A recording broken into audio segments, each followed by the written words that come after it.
Hello students, welcome back to my channel.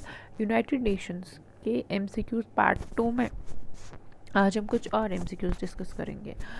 Which of the following funds और programmes is not formally a part of UN secretariat? इनमें से कौन से fund या programmes जो है is not formally a part of UN secretariat? Option number 1 UNHCR, option number B UNDP, option number C UNICEF या फिर option number D International Labour organisation.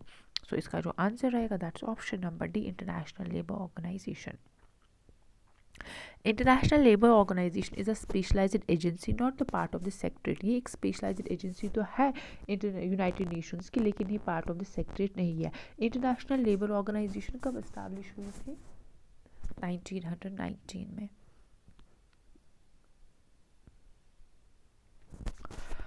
UNHCR, UNICEF, UNDP are the funds or the programs administered by UN. UNICEF का date of establishment क्या था?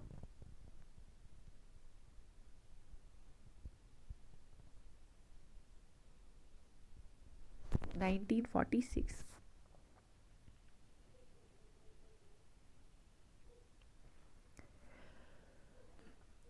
Question number 7. United Nations Human Rights Council replaced the Commission on Human Rights in which year? United Nations human rights council जो है उसने replace कर दिया था commission on the human rights in which year? Option number 1 2004, 2006, 2008 या फिर 2010। तो इसने कब रिप्लेस कर दिया था? Option number B is the correct answer, that is 2006।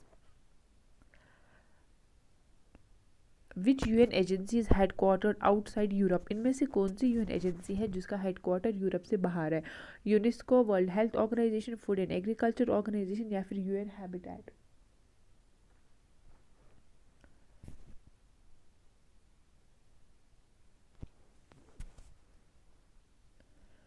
Answer रहेगा option number B. World Health Organization के हेडक्वार्टर्स कहाँ पे है? जेनेवा में है। फूड एंड एग्रीकल्चर ऑर्गेनाइजेशन का रोम है।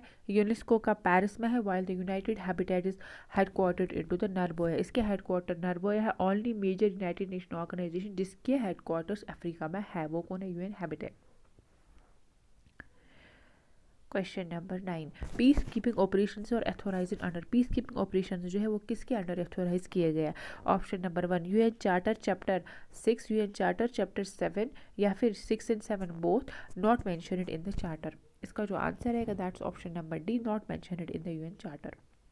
ये जो भी peacekeeping is not explicitly mentioned in the UN charter, ये एक्सप्लिसिटली यूएन चार्टर में मेंशन नहीं किया गया है। Which is the only UN principal organ not located in New York? इनमें से कौन सा यूएन प्रिंसिपल ऑर्गन तो है लेकिन but not located in New York? So answer रहेगा option number first, international court of justice. International court of justice के headquarters कहाँ पर? नीदरलैंड में है। Question number 11।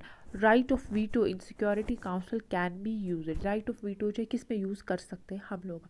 Only on the substantive matters, option number B on both substantive and procedural matters, option C on election of जजेस to International court of Justice या फिर option number D budgetary matters.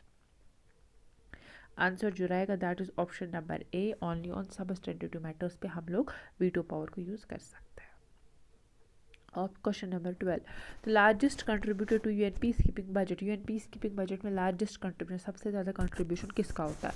Option number A China, option number B Japan, option number C United States या फिर option number D Germany.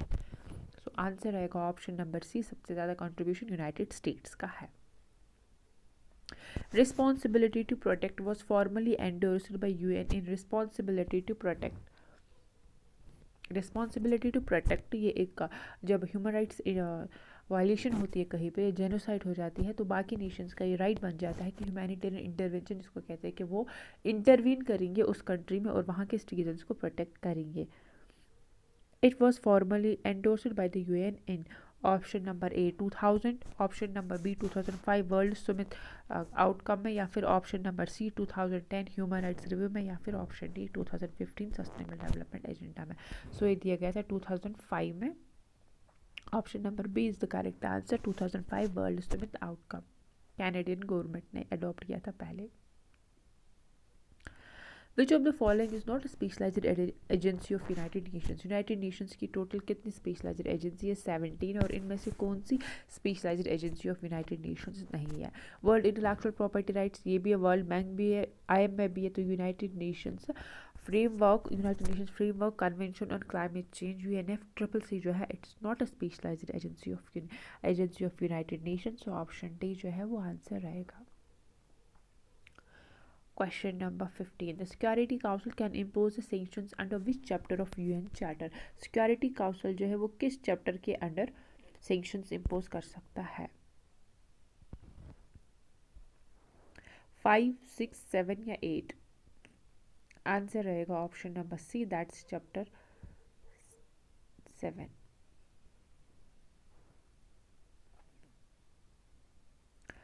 United Nations General Assembly decides its budget. UN General Assembly का budget जो है वो कैसे decide हो जाता है? Option 1 by simple majority, option 2 by 2/3 majority, option C by consensus only, option number D with approval from the Security Council. Simple majority मतलब जब 50%, 51% जो है आप उससे 50% से आगे जाते 51% होती तो सिंपल मेजॉरिटी होती है, 2/3 मेजॉरिटी होता है 66%। सो इसका जो आंसर रहेगा that is option number 2, that's by 2/3 majority. Which of the following council और the commission is elected through geographical rotation? इनमें से कौन सा काउंसिल या कमीशन जियोग्राफिकल रोटेशन के थ्रू इलेक्ट हो जाता है? Option number 1 Security Council, option number 2 International court of Justice, option number C Economic and Social Council, या फिर option number D all of the above. So answer रहेगा all of the above. Security council के जो non permanent members है वो भी geographical basis पे जो है इलेक्ट हो जाते हैं, ICT के मेंबर्स भी, इकोनॉमिक एंड सोशल काउंसिल भी। जो आंसर रहेगा option number D all of the above. Question number 18, which of the following is true about UN Secretary General? UN Secretary General के बारे में क्वेश्चन है।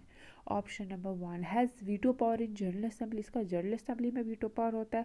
Option number 2 is appointed by the Security Council alone, option number C is appointed by the General Assembly upon the recommendation of security council, या फिर option number 2 D has a fixed 2 term limit. तो इसका answer